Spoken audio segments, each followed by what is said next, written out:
This was a very egalitarian process, and all of you were very highly rated by our staff, so we're really delighted to have you. And I want you all to talk a little bit about yourselves. But before we start, Joanna, I want to ask you who you had breakfast with today. Who I had breakfast with today? What a weird question. Why? Did I lie and say I was late here because I was having breakfast with someone I just heard you had an interesting breakfast. Is that not good information?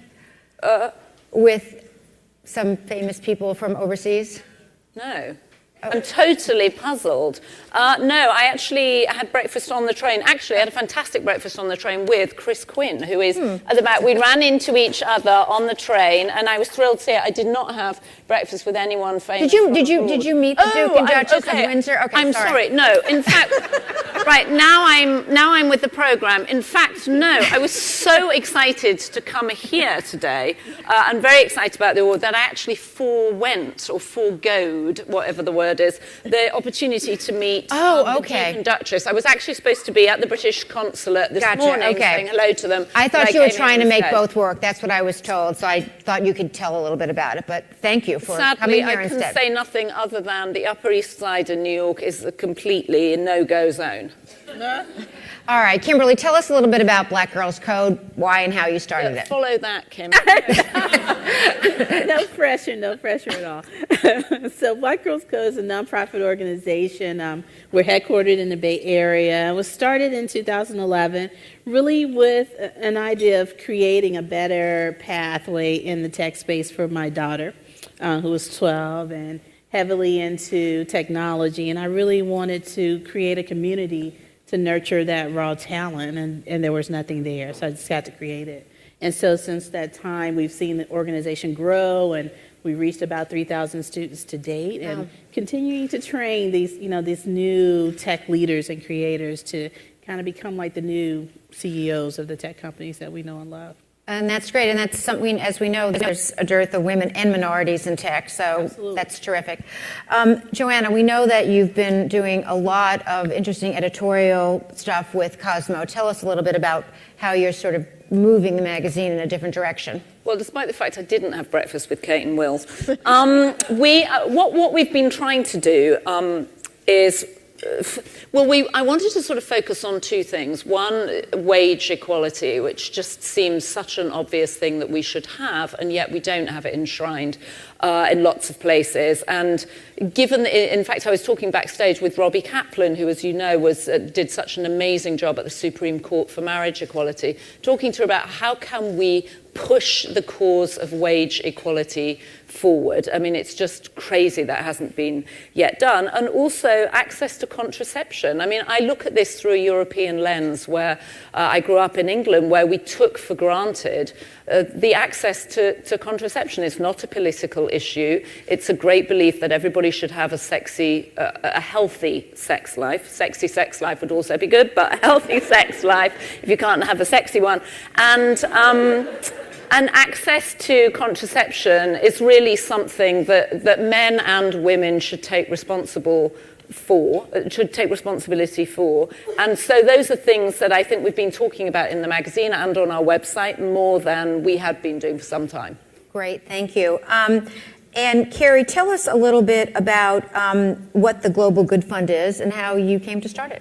Sure, thank you. So the Global Good Fund is a social enterprise that's committed to identifying high-potential young leaders who are using business for social impact. And what we do is we identify leaders, whether they're in the US or abroad, people who are under 40, and have taken a dive out of an airplane. They've gone and started something and begun to build a parachute on the way down. And what they're looking for is coaching. They want to be a catalyst for social impact through the enterprises that they build. And we pair them with executives, people who are CEOs and executives of their company.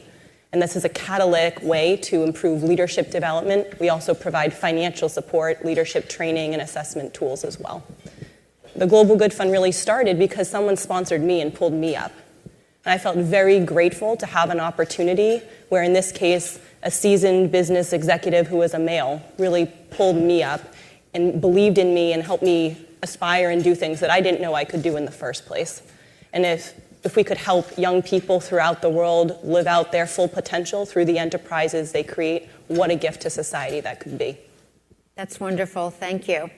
And Stacey, the U.S. President of United Way Worldwide, you've sort of changed the model too. You've done some things with the community that United Way wasn't doing. Can you tell us a little bit about that? Sure. Well, first of all, let me say thank you for this. I've been here, as a lot of us have, all morning. I can't tell you a more exciting and fulfilling opportunity to be here, not just with these women, amazing women, but all of you all. I mean, this is an incredible event, so I hope it will continue and grow. And, Thank you. And thank you so much for this. This is great. So I'm the U.S. President for United Way Worldwide. We're the largest nonprofit in the country, the largest nonprofit in the world. We raise about $4 billion in the U.S., about $5 billion around 45 countries around the world. Our focus is primarily on education, financial stability, and health. A lot of people know United Way. They say, oh, gosh, United Way, you're great, but tell me what you do again. The reason that a lot of folks don't really know United Way in terms of our work is because we are very broad. We focus on how to make lives better for everybody, how to build an opportunity for a better life, and focusing on those building blocks for a good life, getting a good education, families that are financially stable, kids and adults that are healthy. That's primarily our work. We have 1,100, almost 1,200 United Ways here in the U.S. That I work with. Most of the activity for United Way in terms of our network is right here in the U.S. We're 128 years old. Sounds like a bad joke. We were started by 2 rabbis, a priest, and a minister in Denver in the late 1880s, and a woman named Frances Weisbar Jacobs, who decided that back then, before we had nonprofit organizations, the social service providers were the faith institutions. And the problems in Denver at the time were so overwhelming, they came together and said, you know, we think we can't meet these challenges on our own. How can we work better together? And this idea of working collectively across sector really started back then. We became a place where you give at the workplace. Anyone ever heard of I gave at the office? That was sort of United Way. And we became as this place of a community fundraiser. But what we've done, especially in the last 5 years, and especially as I've been U.S. President, is get back to our roots. That the real answers and problems and challenges that we face in communities are best solved in communities. While I appreciate the members of Congress and what goes on here in Washington, the reality is that when kids get educated, when kids and adults are healthy, when families are financially stable, that comes with a lot of support from the federal government, but it comes with collaboration between nonprofit, the for-profit sector, and a lot of sectors, all of the faith institutions, and a lot of folks that come together and decide that we're going to align around real solutions. And that's where we see a lot of innovation going on in terms of community building and problem solving at the community level. So that's been my focus at United Way. Well, thank you. I want to again congratulate all of you, and we have a break at 3:30, and I would love it for all of you to move around a little bit, because I've been getting a lot of questions from people in the audience wanting to be involved in different things. And I think it would be great to give them an opportunity to interact with you.